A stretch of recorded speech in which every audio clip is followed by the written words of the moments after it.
10,000 ಖರ್ಚು ಮಾಡ್ಕೊಂಡ್ರೆ ನಮ್ಗೊಂದು 60-70 ಸಾವಿರ ರೂಪಾಯಿ ಮಾರ್ಕೆಟಲ್ಲಿ ನಮ್ಗೆ ಇಲ್ಲಿ ಲೋಡನ್ನು ಅವಾಗ 20-30 kg ಬರ್ತಾ ಇರೋ ಜಾಗದಲ್ಲಿ ಇವಾಗ 80 kg 90 kg ಈ ಡೈ ಬ್ಯಾಗ್ ಆಗ್ತಾ ಇರೋದೆಲ್ಲ ಓಲ್ಡ್ ಆಗೋಗ್ಬಿಡ್ತದೆ. ಸ್ಕೇಲ್ ಬಂದಿರೋದು ಡೈ ಬ್ಯಾಗ್ ಬಂದು ಹೇಳಿದ್ಮೇಲೆ ಆ ಕೆಮಿಕಲ್ ಗೊಬ್ಬರ ಫುಲ್ ನಿಲ್ ಮಾಡಿಬಿಟ್ಟೆ. 5 kg ಪ್ಯಾಕೆಟ್ ಟಿಮಾಕ ಆಗ್ರೋ ಅಂತ ಬರುತ್ತೆ.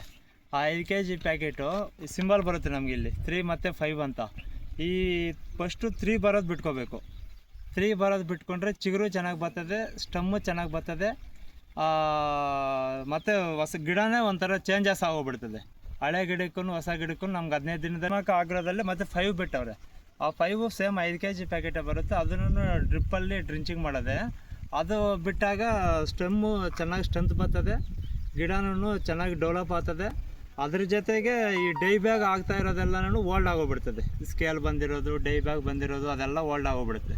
ಅದೆಲ್ಲ ಓಲ್ಡ್ ಆದಮೇಲೆ ಹೊಸ ಚಿಗುರು ಹೊಸ ಸ್ಟಮ್ಮು ಎಲ್ಲ ಕಾಣಿಸ್ಕೊಂಡಾದ್ಮೇಲೆ ಈ ಗಿಡನೂ ಕುಚ್ಚು ಥರ ಬರ್ತದೆ ಸರ್. ಇದು ಸ್ಟ್ರೆಂತು ಚೆನ್ನಾಗಿ ಬರ್ತದೆ. ಇದು ಈ ಕ್ವಾಲಿಟಿನೂ ಚೆನ್ನಾಗಿ ಬರ್ತದೆ, ಫುಲ್ ರೆಡ್ಡು ಬರ್ತದೆ ಗಿಡ. ಹೊಸದಾಗಿ ಲೋಡ್ ನಮ್ಗೆ ಚೆನ್ನಾಗಿ ಹತ್ತು ಬರ್ತದೆ. ಅಕ್ಟೋಬರ್ ತಿಂಗಳಲ್ಲಿ ನಾನು ಕೆಮಿಕಲ್ ಗೊಬ್ಬರ ಕೊಟ್ಟಿರೋದು. ಇದು ಹೇಳಿದ ಮೇಲೇ ಆ ಕೆಮಿಕಲ್ ಗೊಬ್ಬರ ಫುಲ್ ನಿಲ್ ಮಾಡಿಬಿಟ್ಟು ಈ ಟಿಮಾಕ 5 kg ಬರ್ತಾಯಿತ್ತಲ್ಲ, ಇದನ್ನು ನಾನು ಕಂಟಿನ್ಯೂ ಮಾಡ್ತಾ ಬಂದೆ. ಇದನ್ನು ಕಂಟಿನ್ಯೂ ಮಾಡ್ತಾ ನನಗೆ ಎಕ್ಸಲೆಂಟ್ ರಿಸಲ್ಟ್ ಕಾಣಿಸ್ತು. ಲೋಡು ಮತ್ತು ಚೆನ್ನಾಗಿ ಕಾಣಿಸ್ತು. ಹೂಗಳು ಕ್ವಾಲಿಟಿ ಈ ಲೆವೆಲ್ ಇತ್ತು. ಗಿಡ ಡೈ ಬ್ಯಾಗ್ ಆಗೋಗ್ಬಿಟ್ಟು ಇದೆಲ್ಲ ಕಟ್ ಮಾಡಿಬಿಟ್ಟು ಎಲ್ಲ ಕಿತ್ಬಿಟ್ಟು ಎಲ್ಲ ಡ್ರೈ ಆಗೋಗ್ಬಿಟ್ಟಿತ್ತು. ಒಂದೇ ಒಂದು ಚಿಗುರು ಕಡ್ಡಿ ಥರ ಇತ್ತಿದ್ದು.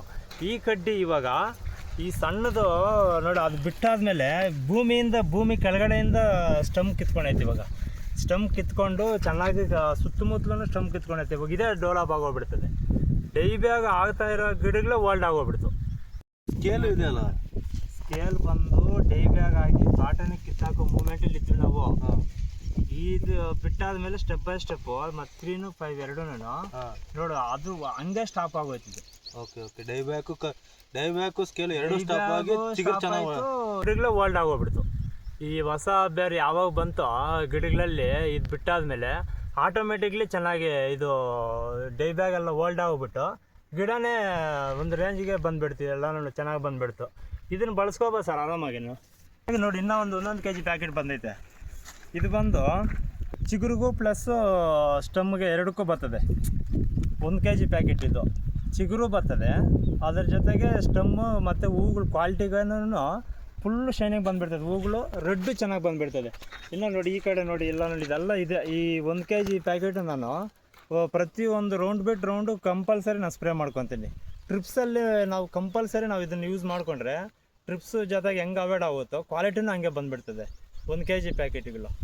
ಈ ಚಿಗುರುಕ್ಕೂ ಸ್ಟಮ್ಮು ಚೆನ್ನಾಗಿ ಬರೋಕ್ಕೂ ಮತ್ತು ಕ್ವಾಲಿಟಿ ಬರೋಕ್ಕೂ ಸಖತ್ತಾಗಿ ಕೆಲಸ ಮಾಡುತ್ತೆ ಇದು ಟಿಮಾಕ. ಈ ಗಿಡ ಚೆನ್ನಾಗಿ ಹೆಲ್ತಿಯಾಗಿರೋಕ್ಕೆ ಹೊಸ ಬಿಳಿ ಬೇರುಗಳು ಬರೋಕ್ಕೆ 5 kg ಪ್ಯಾಕೆಟ್ಗಳು ಹೇಳಿದ್ನಲ್ಲ ನಿಮ್ಗೆ ಆವಾಗಲೇ 3 ಮತ್ತು 5 ಅಂತ, ಅದು ಚೆನ್ನಾಗಿ ಬರುತ್ತೆ. ಇನ್ನು ಸಣ್ಣ ಗಿಡಗಳಂದರೆ 1 ತಿಂಗಳು 2 ತಿಂಗಳು ಯಾರಾದರೂ ಹೊಸದಾಗಿ ಹೊಂದಿರ್ತಾರಲ್ಲ ಅವ್ರಿಗೆ 1 ಅಂತ ಬರುತ್ತೆ. 5 kg ಪ್ಯಾಕೆಟ್ದಲ್ಲೇ 1 ಅಂತ ಬರುತ್ತೆ. ಅದು ಬಿಡ್ಕೋಬೇಕು. ಕನಿಷ್ಠ ಒಂದು 6 ತಿಂಗಳಿಂದ ಈ ಚಿಕ್ಕ ಇರೋ ಗಿಡಗಳಿಗೆಲ್ಲನೂ 3 ಮತ್ತು 5 ಈ 2 ಪ್ಯಾಕೆಟಲ್ಲಿ ನಾವು ರೊಟೇಟ್ ಮಾಡ್ತಾ ಹೋಗ್ತಾ ಇರಬೇಕು. 15 ದಿನಕ್ಕೆ ಒಂದೊಂದು ಸತಿ ನಾವು ಡ್ರಿಂಚಿಂಗ್ ಮಾಡ್ತಾಯಿದ್ರೆ ಯಾವುದೇ ಕೆಮಿಕಲ್ ಫರ್ಟಿಲೈಸರ್ ನಾವು ಅವಶ್ಯಕತೆ ಏನೇ ಇಲ್ಲ. ಇವು DAPನೂ ನಾವು MOP ಅಂತೆ 10-26 ಅಂತೆ ಬಳಸ್ತಾರೆ ಕೆಲವರೆಲ್ಲ. ಅದು ಬಳಸೋ ಅವಶ್ಯಕತೆನೇ ಇರಲ್ಲ. ಆ ಅಮೌಂಟೇ ಇಲ್ಲಿ ಹಾಕ್ಕೊಂಡ್ರೆ ನಮ್ಗೆ ಅಮೌಂಟು ಸೇವ್ ಆಗುತ್ತೆ, ನಮಗೆ ಲೇಬರ್ ವರ್ಕೂ ಕಮ್ಮಿ ಆಗೋಗ್ಬಿಡ್ತದೆ. ಆಟೋಮೆಟಿಕ್ ನಾವು ಚೆನ್ನಾಗಿ ಮಾಡ್ಕೋಬೋದು. ಯಾಕಂದರೆ ಇಲ್ಲಿ ನಾವು ಬಳಸಿದ್ದೀವಲ್ಲ ಇವಾಗ ಪ್ರೆಸೆಂಟ್ ನಾವು ಇವಾಗ ಫರ್ಟಿಲೈಸರ್ ಬಳಸ್ತಾನೇ ಇಲ್ಲ.